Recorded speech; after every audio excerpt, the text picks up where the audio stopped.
पुण्यश्लोक अहिल्यादेवी होळकर सोलापूर विद्यापीठ संलग्न विधी महाविद्यालयाच्या विद्यार्थ्यांचे प्रलंबित निकाल, गुणांचे पुनर्मूल्यांकन, गुणांची पुनर्मोजणी याबाबत प्रचंड गोंधळ आहे.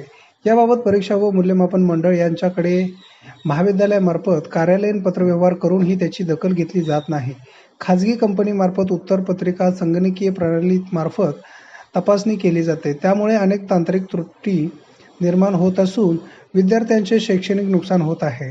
तसेच उत्तीर्ण झालेल्या विद्यार्थ्यांना महाराष्ट्र व गोवा बार काउन्सिलची सनद घेण्यासाठी प्रोव्हिजनल सर्टिफिकेटची अनिवार्यता असून तेही देण्यास विलंब होत आहे.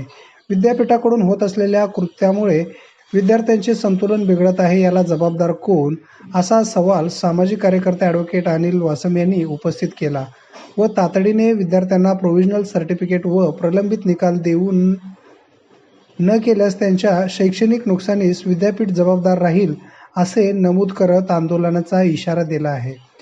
गुरुवार दिनांक 8 ऑगस्ट रोजी पुण्यश्लोक अहिल्यादेवी होळकर सोलापूर विद्यापीठाचे कुलगुरू यांच्या कार्यालय येथे शिष्टमंडळामार्फत निवेदन देण्यात आले.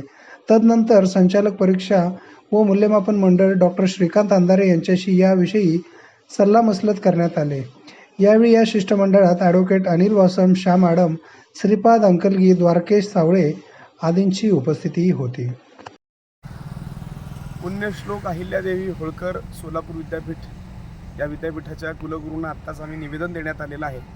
सध्या विद्यापीठाशी संलग्न विविध विधी महाविद्यालयाच्या विद्यार्थ्यांचे निकाल हे प्रलंबित आहेत. त्याच्यामध्ये काही लोकांचे रिकाउंटिंग आहेत, काही लोकांचे रिव्हॅल्युएशन आहे, तसेच काही लोकांचे प्रोव्हिजनल सर्टिफिकेट्स हे प्रलंबित राहिले आहेत. त्याच्यामुळे विद्यार्थ्यांना खूप अडचणी येत आहेत.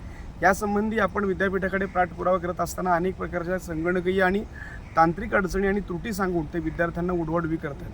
त्याचबरोबर विविध महाविद्यालयाचे कडून पत्रव्यवहार झालेले आहे, परंतु महाविद्यालयानं देखील याचं अद्याप उत्तर मिळालेलं नाही. अर्थातच विद्यापीठ आणि महाविद्यालयाच्या ह्या सगळ्या गोंधळामध्ये विद्यार्थ्यांचं शैक्षणिक नुकसान होत आहे. म्हणून यावर तातडीनं जर विद्यापीठाने कोणती कारवाई नाही केली, विद्यार्थ्यांचे प्रलंबित निकाल त्यांनी तातडीनं नाही लावले, तर याविरुद्ध मोठं आंदोलन छेडण्याचा इशारा या ठिकाणी आम्ही देतो आहे.